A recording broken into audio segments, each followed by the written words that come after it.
अस्सलाम वालेकुम व्यूवर्स, कैसे हैं आप? उम्मीद करते हैं खैर खैरियत से होंगे। व्यूवर्स, आज की इस वीडियो में हम डिस्कस करेंगे ईपीएस के बारे में कि ईपीएस क्या होता है और उसको कैलकुलेट करने का क्या तरीक़ाकार होता है।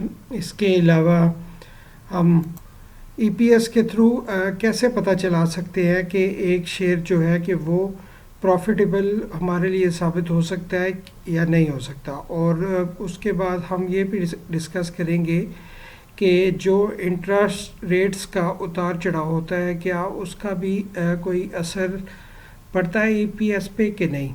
तो ये स्टार्ट करते हैं अपनी आज की वीडियो।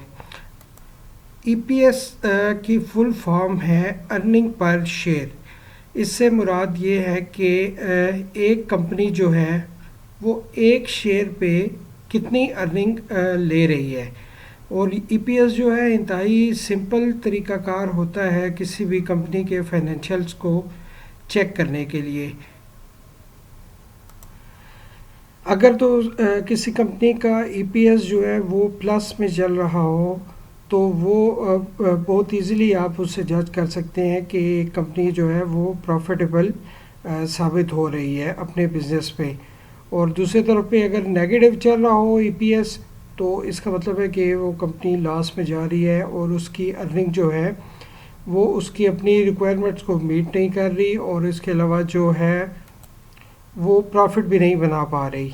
तो ईपीएस को कैलकुलेट करने का फार्मूला जो है बहुत इजी है। उसके लिए आपने कंपनी की जो टोटल अर्निंग है उसकी बैलेंस शीट से वो चेक करनी है और ये आपने देखना है कि कंपनी के कितने शेयर जो हैं वो आउटस्टैंडिंग हैं। मिसाल के तौर पे अगर एक कंपनी की इनकम जो है अर्निंग जो है वो 10 लाख है और उसके 1 लाख शेयर्स हैं तो आप 10 लाख को डिवाइड करेंगे 1 लाख पे और जो आपका रिज़ल्ट आएगा वो आपका ईपीएस होगा उस कंपनी का।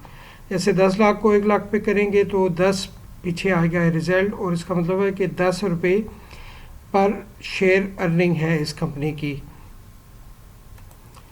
अब मिसाल के तौर पे हम ये पाक इलेक्ट्रॉन लिमिटेड को ले लेते हैं। अगर आप इसके फाइनेंशियल्स में जाएं तो इसमें इसकी अर्निंग ये फाइनेंशियल्स में जाएंगे और ये अर्निंग ईपीएस इसका ये यहाँ पे लिखा आ जाएगा। ये पिछले 4 साल का डाटा जो है आपके सामने है 2018, 19, 20 और 21। इसमें आप सिंपली ये देख सकते हैं कि जैसे इसमें 0.98 इसका ईपीएस है 2018 में, 19 में कम हुआ और 20 में भी कम ही था, लेकिन अभी जो है 2021 को इसने ईपीएस जो है इसका इम्प्रूव हुआ और 3.11 हो गया।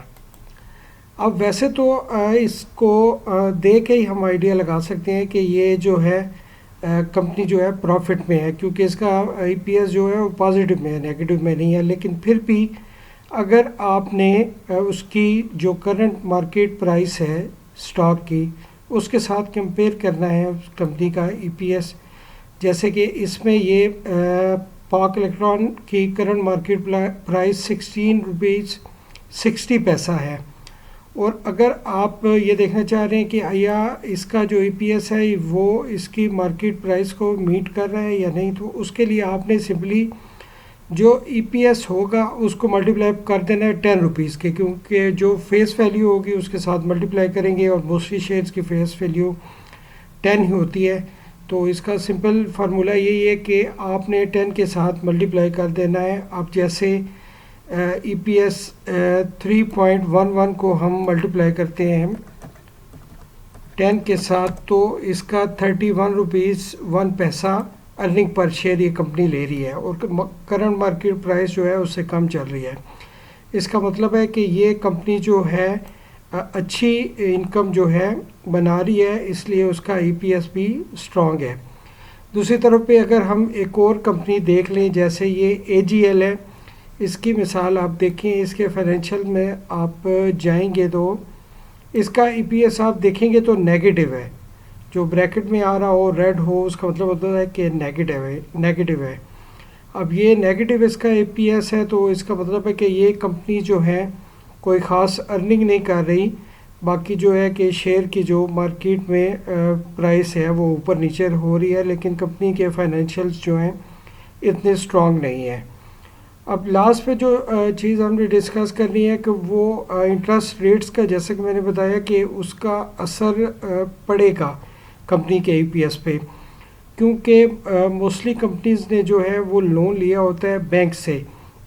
جب بینکس میں انٹرسٹ ریٹ بڑھ جاتا ہے تو کمپنیز کو جو لون ریٹرن کرنا ہوتا ہے اس میں بھی اضافی چارجز پے کرنے پڑتے ہیں، جس کی وجہ سے ان کمپنی کی ارننگ جو ہے وہ کم ہو جاتی ہے، اور جو جب آپ ڈیوائڈ کریں گے پھر اس کمپنی کی ارننگ کو اس کے آؤٹ اسٹینڈنگ شیئرز پہ، تو وہ بھی اس کا ای پی ایس پہ گر جائے گا۔ تو اس لیے انٹرسٹ ریٹس کا بھی کافی فرق پڑتا ہے کمپنیز کے فائنینشیلز پہ، اگر تو کمپنی جو ہے بینک وغیرہ سے لون لے رہی ہو تو اس ویڈیو میں نے اپنی طرف سے یہی آپ کو بتانے کی کوشش کی کہ ای پی ایس کے تھرو آپ کیسے کمپنی کے فائنینشیل جو ہے وہ دیکھ سکتے ہیں۔ تو سمپلی یہی ہے کہ آپ اس سے اندازہ لگا سکتے ہیں کہ کمپنی آیا پروفیٹیبل ہے یا نہیں ہے، آپ کو اس میں انویسٹمنٹ کرنی چاہیے یا نہیں کرنی چاہیے، اس کا بزنس کیسے چل رہا ہے۔ تو باقی جو ہے کیلکولیشن اور جو بھی آپ نے ڈیسیژن لینا ہے آپ نے اپنی ریسرچ کرنے کے بعد لینا ہے۔ تو آج کی ویڈیو میں اتنا ہی ہے۔ اگر آپ نے ابھی تک چینل کو سبسکرائب نہیں کیا تو اسے پلیز سبسکرائب کر لیں، اور ویڈیو اگر آپ کو اچھی لگی ہو تو اسے لائک کیجیے گا۔ مجھے دیجیے اجازت، ملیں گے انشاءاللہ نیکسٹ ویڈیو میں، تب تک کے لیے اپنا خیال رکھیے گا۔ اللہ حافظ۔